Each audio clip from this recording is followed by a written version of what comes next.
למה חשוב לך לעלות להר הבית? הר הבית זה המקום שהשם בחר, זה המקום החשוב בעולם, זה מוקד החלומות של העם היהודי, ואני פה נציג ציבור, אני מסמן את הכיוון לאן כל עם ישראל צריך להגיע. אוקיי. מה היית רוצה שזה יקרה? אני רוצה שהמקדש יוקם, שעם ישראל, שמדינת ישראל תקים את בית המקדש, ותחזיר את הפאר למקום הזה. קודם כל תאפשר פה חופש פולחן ליהודים, זה קודם כל, וכשזה יתאפשר זה כבר יהיה מימוש החלום הדורות היהודי, שמאות דורות חיכו לו וחלמו עליו. אז מה קורה עם המוסלמים, שהם פה מאחורינו? מה קורה איתם? זה גם קדוש להם. נכון. ישעיהו הנביא אומר, אנחנו קוראים את זה היום בהפטרה, בעשרה בטבת, כי ביתי בית תפילה יקרא לכל העמים. אני לא בא להיות פה על חשבון אף אחד אחר, כל אחד שרוצה לעבוד את אלוהים זה המקום. יהודים, אבל גם יהודים, לא רק ערבים, גם יהודים. הם אומרים, אלה, יגידו שזה אנטגוניזם, מה שאתה עושה זה מעורר אנטגוניזם. אז יגידו, תמיד הבריון של השכונה, יש לו הרבה תירוצים, למה להמשיך לקפח את האחר, את החלש, אבל אין שום סיבה אני לא באתי להיות על חשבונם, זה תחובתנו. אבל זה מעצבן אותם. הבריון מתעצבן, אז מה? אז אנחנו נוותר על חלום הדורות היהודי. אני אפילו לא נמצא פה בשם עצמי. אני מייצג פה הרבה מאוד יהודים שלא זכו לאירוע הזה, שלא זכו להגיע לפה, שבעצם... שנייה, נפל לי. כן, בסדר. באים. ועוד שאלה, הרבה יהודים דתיים לא עולים לפה. נכון. בגלל הגלות התמשכה יותר מדי זמן, אנשים התרגלו שאי אפשר, בגלל שהגויים אסרו עליהם לעלות לפה, הם התרגלו שלא עולים לפה, אבל בהלכה אין מקום שכתוב שאסור לעלות להר הבית, כתוב רק איך צריך לעלות להר הבית, אחרי טבילה במקווה, ללא נעלי אור. יותר מזה, בין שליש לחצי ממצוות היהדות אפשר לקיים אותם רק פה, ולכן כל יהודי צריך להגיע לפה. למה חשוב לך לעלות להר הבית? חשוב לי לעלות משום שזכיתי לחיות בירושלים ולחיות לוקח לי בעצם במכונית 10 דקות להגיע להר הבית. אבל למה המקום הזה חשוב לך? בסדר, אין לך סבלנות אני רואה, כן. אנשים נוסעים בכל העולם כדי להגיע לשם, כדי להגיע לכל מיני מקומות. ואני 10 דקות מהמקום הכי חשוב בהיסטוריה של עם ישראל. אוקיי. כאן אברהם אבינו רצה להקריב את יצחק בנו. כאן היה בית מקדש ראשון, בית מקדש שני, ואני 10 דקות מהמקום, ולא אלך. Fair enough. מה היית רוצה שזה יקרה פה? אני לא יודע מה שיקרה עם אחרים. מה אתה רוצה שיקרה? אני רוצה שיקרה עם עצמי. אני עולה כאן ואני חושב כל הזמן על הזכות שיש לי וזה שמה אני הולך בשביל אבא שלי שלא הלך, בשביל הסבא שלי שלא, הסבים שלי שלא הלכו, בשביל האנשים, הסבא רבא שלא הכרתי בכלל, בשביל כל הדורות של עם ישראל שלא זכו לעלות למקום הזה, ואני הקטן, אני זוכר, אבל אני יכול, כיוון שאני יכול, אני הולך. אני הייתי רוצה שאחרים יחשבו במונחים שאני חושב על המקום הזה, וגם כן יבינו את הזכות הענקית שיש לכל יהודי שהוא יכול לעלות לכאן, שהוא גם כן יעלה. ונתחיל תהליך שנחזיר עטרה ליושנה. יש אנשים שאומרים שזה מעורר אנטגוניזם. אצל מי? אצל המוסלמים. טוב, יש להם בעיה, משום שאתה רואה היום שיהודים מעוררים אנטגוניזם אצל גויים בכל מקום בעולם.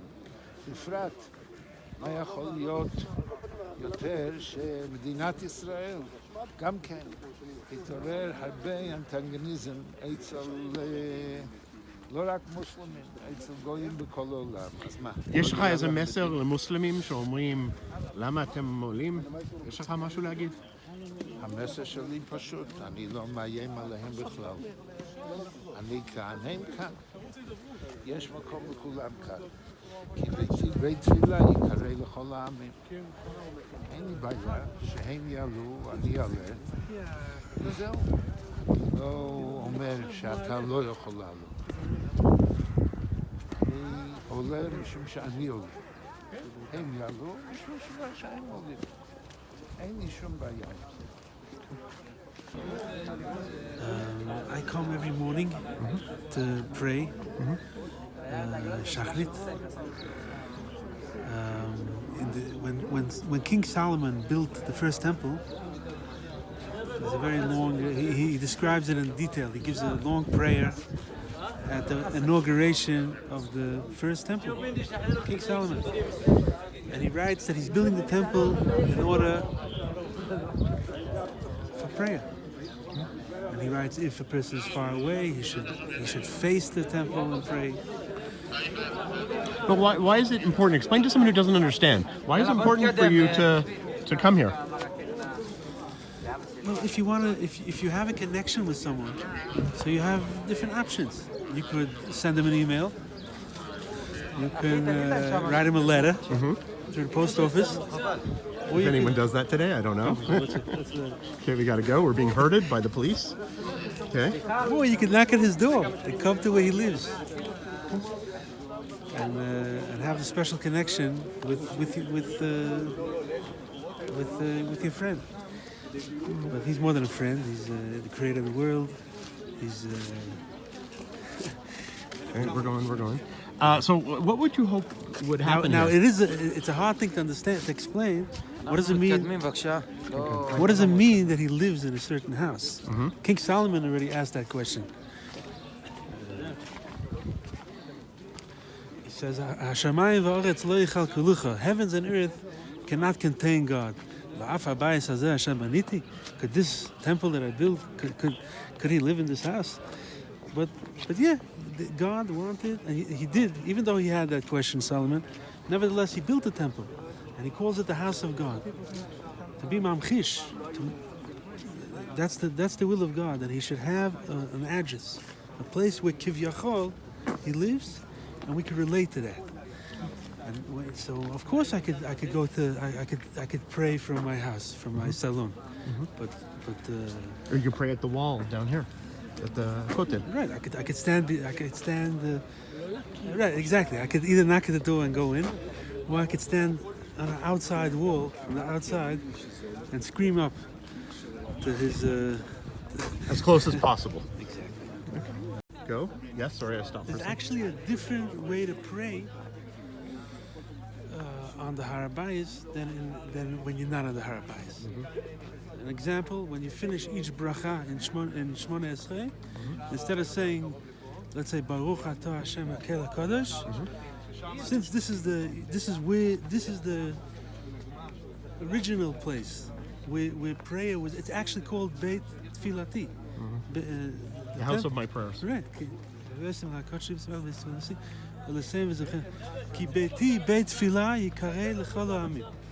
It's called the house of prayer. This is the real place we're supposed to pray.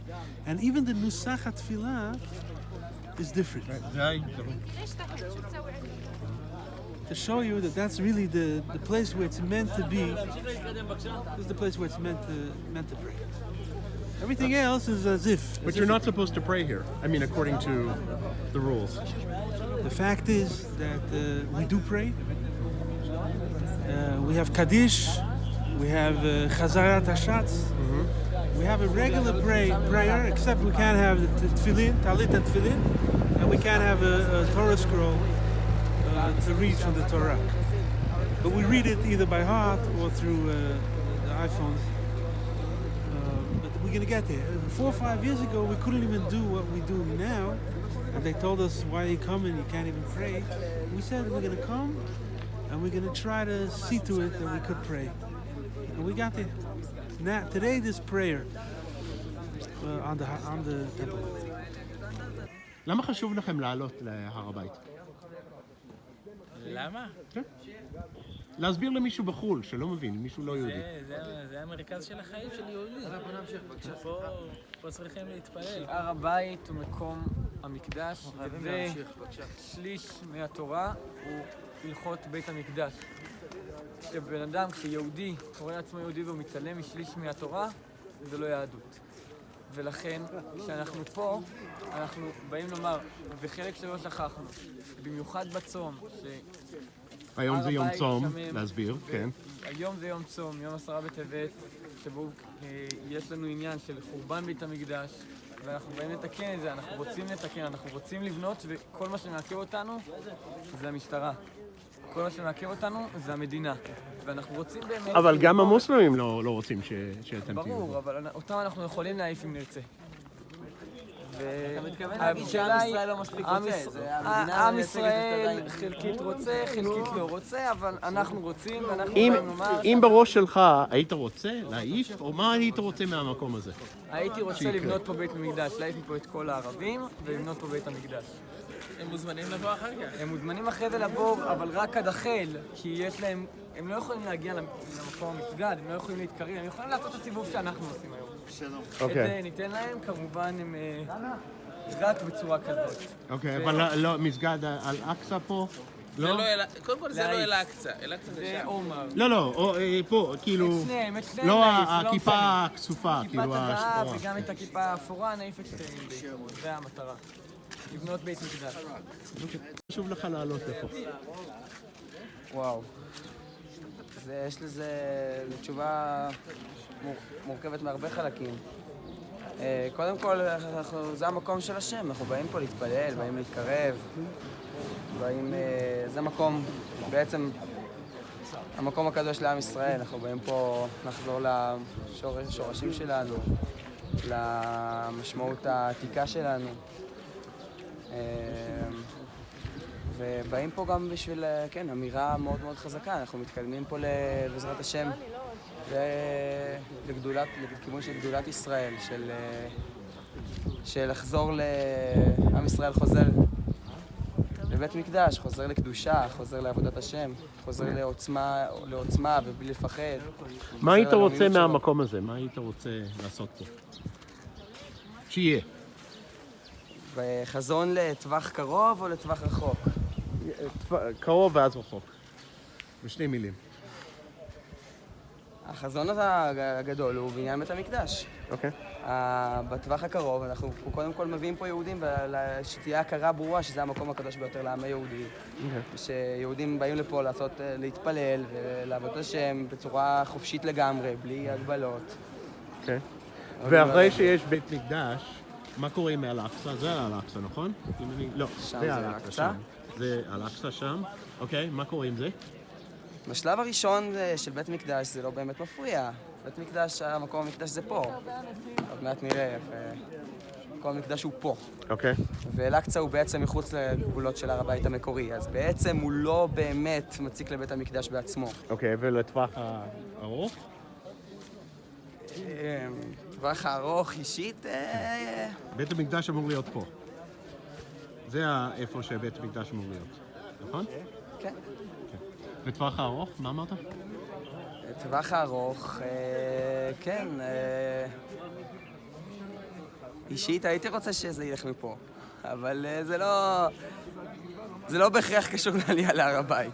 זה קשור זה ודאי, דבר כזה לא צריך להיות במלחמה או במשהו כזה, זה צריך להיות. אבל למה אתה רוצה להעיף? כאילו, למה? מה מפריע לי שהם עושים פה? האל-אקצא פה? שאלה מאוד יפה. אז קודם כל, זה באמת, זה עדיין הר הבית. זה עדיין חלק מירושלים הקדומה, שהיא העיר של עם ישראל, שזה אומר מפה, פה זה ראש ההר, גבעת המקדש, זה מגיע למטה, עד עיר דוד ועד השילוח. זה הר ציון, זה העיר של דוד המלך. מקום של אל-אקצא זה בערך מקום של בניין העמודים המפואר של שלמה המלך. זה מקומות שחשובים לנו, הם בנו את זה בדיוק במוקד במוקד של המקום שהכי חשוב לנו, בסופו של דבר. אבל להם זה גם חשוב. כן, יש להם נטייה כזאת לקחת מקומות שחשובים לאחרים ולהפוך אותם לחשובים להם. הם יצטרכו להבין הם צריכים ללמוד קצת לרדת מההבנה הזאת שהדבר היחיד בעולם זה אסלאם, וכל מה שקדוש למישהו אחר הוא בעצם הופך להיות קדוש לאסלאם, וכל האנשים וכל הדתות האחרות וכל הדברים האחרים בעצם צריכים להפך למוסלמים. הם צריכו להירגע מזה. אוקיי, בסדר. אבל גם אתה אמרת שאתה רוצה להעיף אותם, אז אתה לא גם מכבד אותם, נכון? שוב, זה המקום חשוב וקדוש לעם ישראל, והם באו בגלל שזה מקום שחשוב וקדוש לעם ישראל. זה בסדר, והיום זה קדוש להם, אז זה מה שאני אומר. כן, אבל השיטה שלהם להפוך מקומות שקדושים לדתות אחרות לקדושים להם, מקומות שחשובים לאחרים לחשובים להם. אם מישהו יבוא וישתלט על הבית שלי, ואז יהיה לו מזה מאוד מאוד סנטימנטים, כי זה הבית שלו עכשיו, אבל אני לא אצטרך להתחשב בו. הבנת? The most helpful thing you can do for the Ask Project is to come here, visit, rent a car, and we'll go ask questions together. You can ask any question you want. I'd love to have you come. Just send me an email at the Gmail at the end of this video.